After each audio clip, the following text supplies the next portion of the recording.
হরে কৃষ্ণ। আমি সুরজিৎ। ভগবান শ্রীকৃষ্ণ বলেছেন, যদা যদা হি ধর্মস্য গ্লানি ভবত ভারত অভ্যুত্থানং অধর্মস্য তদন্মাংসিজমহম পরিত্রাণায় সাধূনাং বিনাশায় চ দুষ্কৃতাম ধর্ম সংস্থাপনার্থায় সম্ভবামি যুগে যুগে। ভগবান এই ধরাধামে বা এই জগতে বারংবার আসেন ধর্মকে রক্ষা করার জন্য। স্বয়ং ভগবান আসেন, এটা প্রমাণ। তো এই কলিকালেও এসেছিলেন চৈতন্য মহাপ্রভু আজ থেকে 540 বছর আগে। বেশি দূরেও না, আমরা যেই কলকাতায় থাকি, তো কলকাতা থেকে মাত্র 3-4 ঘন্টা রাস্তা সেই নবদ্বীপ ধাম, সেই স্থানে এসেছিলেন স্বয়ং ভগবান শ্রীহরি গৌরহরি রূপে।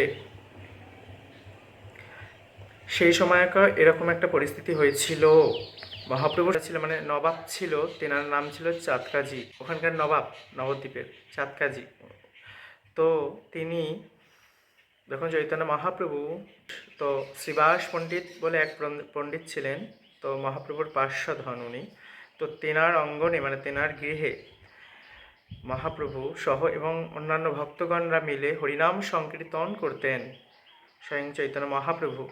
তো চৈতন্য মহাপ্রভু যখন হরিনাম সংকীর্তন করতেন, তো হরিনাম সুমধুর কীর্তন, হরিনাম মহাপ্রভুকে সংকীর্তনের চূড়ামণি বলা হয় এ কারণে। তো সেই হরিনামের বার্তা বা হরিনামের সেই নবদ্বীপের কিছু কিছু ব্যক্তি, পণ্ডিত জ্ঞানীরা, কিছু কিছু মাতারা, তারা কি করেন, নিজেদের মধ্যে আলোচনা করেন আর বলেন যে এই নিমাই খুব পণ্ডিতত্ব দেখাচ্ছে, খুব বৈষ্ণবত্ব দেখাচ্ছে। তো তখন ওরা প্ল্যান করলো যে এরকম করলে তো হবে না, আমরা তাহলে যাই হুজুরের কাছে যাই, গিয়ে হুজুরকে একটু উস্কাই যে আপনি তো মুসলমান, আপনি তো এই জাত, আপনি তো ওই, তো এরা হিন্দু, আপনার সমস্ত দল ভারী করছে, এরা তাহলে আপনার রাজত্ব আর চলবে না। তো এই করে তার মাথাটা ঘুরিয়ে দিয়ে এসছে। এবার সেই ব্যক্তির তার বাড়ি থেকে লোক পাঠিয়েছে সেই শিবাসঙ্গনে যখন লোক পাঠায়, তো সেখানে লোক গিয়ে সেই শিবাসঙ্গনে, তখন সেই স্থানে মহাপ্রভু উপস্থিত ছিলেন না, শিবাসঙ্গনে গিয়ে শিবাসঙ্গনে ঢুকে সেই গৃহের ভিতরে একটা মৃদঙ্গ, যেই মৃদঙ্গ দ্বারা কীর্তন করা হয়, মৃদঙ্গ মানে খোল যাকে বলা হয় মৃদঙ্গ, সেই মৃদঙ্গটাকে ভেঙে দিয়ে চলে আসেন। এবং সেই সব তারপরে মহাপ্রভু যখন শোনেন যে চাঁদকাজির লোকেরা এসে এই মৃদঙ্গ ভেঙেছেন, যখন মহাপ্রভুর একটা ডাকে হাজার হাজার বৈষ্ণব, হাজার হাজার ভক্ত, হাজার হাজার হিন্দু, হাজার হাজার অন্যান্য অনেক মানুষ একত্রে হয়েছে, তো হয়ে ওই অন্ধকারের মাঝে ওই গঙ্গার তীরে সকলে মশাল জ্বালিয়ে সবাই হৈ হৈ করে হরিনাম সংকীর্তন করতে করতে এই চাঁদকাজির বাড়িতে গেছে। গিয়ে তখন কি হয়েছিল জানো, মানে বিছানায়, তার বিছানায় খাটের তলায় নিচে লুকিয়ে গেছিলেন ভয়ে। তার স্ত্রী সেই গণেরা তারা এসে বলছে যে মহাপ্রভু আপনার কাছে যা ভুল হয়েছে আমি ক্ষমা প্রার্থনা করছি। কিন্তু মহাপ্রভু বলছে না, দেখা করতে এসছি যে কী কারণে এরকম মানে আচরণ করবে বা কী কারণে এরকমভাবে ভেঙে দিয়ে আসবে, আমি তার প্রশ্নর উত্তরটা চাই। বলেন না, চাঁদকাজির কাছে যান মহাপ্রভু, যে চাঁদকাজিকে বাইর করে নিয়ে এসে চাঁদকাজি মহাপ্রভু দেখে মহাপ্রভু চরণ দুখানে ধরে বলেন যে আমার ভুল হয়ে গেছে, আমাকে ক্ষমা করে দেন। কিন্তু কি ভয় বলেছিলেন, এই এত হাজার হাজার লোক গিয়ে প্রতিবাদ করছিলেন তার ভয়ে না। চাঁদকাজির সাথে সেই দিন রাত্রিবেলা চাঁদকাজির স্বপ্নে, রাতে ঘুমানোর সময় স্বপ্নে দেখা দেন যে স্বয়ং ভগবান নরসিংহদেবকে সবাই চেনেন, বোঝেন। তো নরসিংহদেব এসে সেই চাঁদকাজিরকে বলেন যে এত বড় সাহস তোর, এত ক্ষমতা যে আমার ধর্ম, যে আমি যেই ধর্ম, সেই জগতের শান্তি তুই দূর করে দিচ্ছিস, আর ভক্তদের উপর অত্যাচার করছিস, সাধারণ মানুষের উপর অত্যাচার করছিস।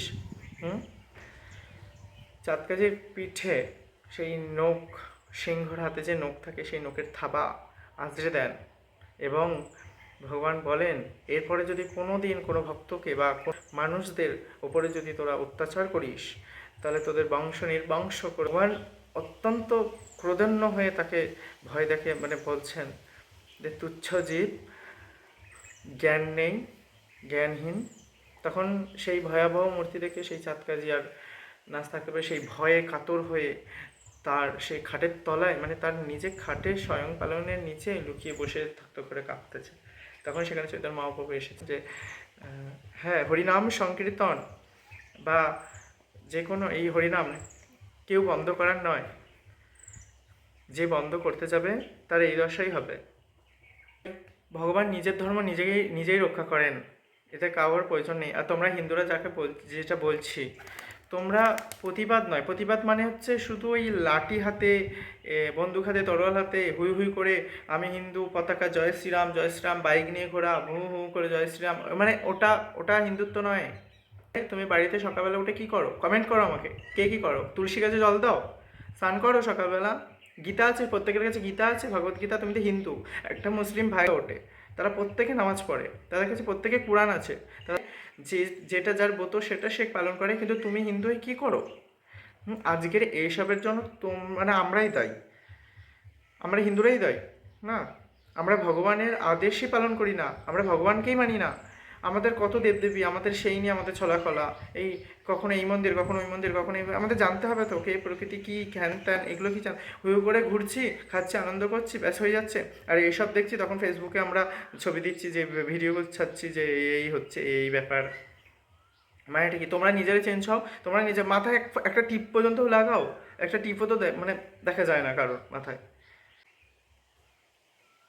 তা তোমরা কীভাবে প্রতিবাদ? এইগুলো লাঠি নিয়ে গেলাম, হি হি হু হু করলাম না, এগুলো প্রতিবাদ না। প্রতিবাদ হচ্ছে নিজেকে তৈরি করা, যে আমি হিন্দু, হিন্দুর একটা চিহ্ন, একটা একটা সুন্দরত্ব সনাতন ধর্মে, যে শ্রীরাম, রাম বলার আগে সে রামের তো আনতে হবে, ভগবানকে ভালোবাসতে হবে।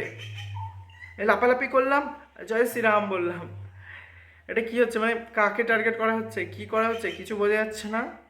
তো ভগবানকে ভালোবাসো মানে হিন্দুদেরকে তৈরি থাকা উচিত কোন দিক দিয়ে? এই সামান্য একটা না, ভগবান নিজের ধর্ম নিজে রক্ষা করে, ভগবান বারবার আসেন এই জগতে, এটা ভগবানের জগৎ। আমরা এসছি দুদিনে, আবার চলে যাব, আমাদের হুই হুই করে লড়াই করে আমাদের কিছুই হবে না, তাই না? যারা বুদ্ধিমান তারা কখনো এরকম করে না। আর তোমরা নিজেকে তৈরি করো, তোমরা কেমন হিন্দু? কাজ করবো, খাবো দাবো, ঘুমাবো, ঘুরবো, আমরা হিন্দু। ঠাকুর নাম পড়বো, ধূপ জ্বালবো, দক্ষিণা দেবো, অঞ্জলি, জয় মা সরস্বতী। এটা কি হিন্দুত্ব? রুলস আছে কিছু কিছু, সেগুলো পালন করো, সেগুলো জানো। মহাদেব বলবো আর আহ ও টানবো, জয় হর হর মহাদেব। না সকালবেলা ঘুম থেকে ওঠো, না স্নান করো, না মাথায় একটা টিপের ফোঁটা দেখি, না তুলসী গাছে জল দাও, না ভগবদ্গীতা পড়ো, না সঙ্গে করে, যেখানে যে ব্যক্তি কাজে যাবে, হিন্দুদেরকে বলছি, কাজে যাচ্ছ, কাঁধে ব্যাগ নিয়ে যাচ্ছ, সঙ্গে করে গীতা রাখবে, সঙ্গে করে গীতা রাখবে, নিজেকে শুদ্ধ রাখবে, মাথায় যখন কাজে যাবে স্নান ফান করে যাবে, মাথায় টিপ, বা কেউ বেলায় স্নান করো, তখন মাথায় টিপ পড়বে, তুলসী গাছে জল দেবে। হিন্দু সবথেকে বড় কাজ ওটা। তোমরা কেমন হিন্দু, কেমন আমাদের কেমন পরবর্তীর জেনারেশন হবে, এটা বোঝা যাচ্ছে না। তখন কি সবার মাথা গরম থাকবে, হিট বোম ফাটবে, ধূপ ধূপ? না, শান্তি, শান্তি চাই, প্রেম, কৃষ্ণ প্রেম, সনাতনী প্রেম, ভক্তি প্রেম, মানুষের প্রেম, মানুষ মানুষকে দাও। এত প্রতিবাদ, এত ঝামেলা, এত কি? নিজেকে তৈরি করো, নিজেকে ভালোবাসো। যে ব্যক্তি নিজেকেই ভালোবাসে না, সে প্রতিবাদ জানিয়ে তার কী হবে? কিছু হবে না, এসব ফালতু। তৈরি করো নিজেকে।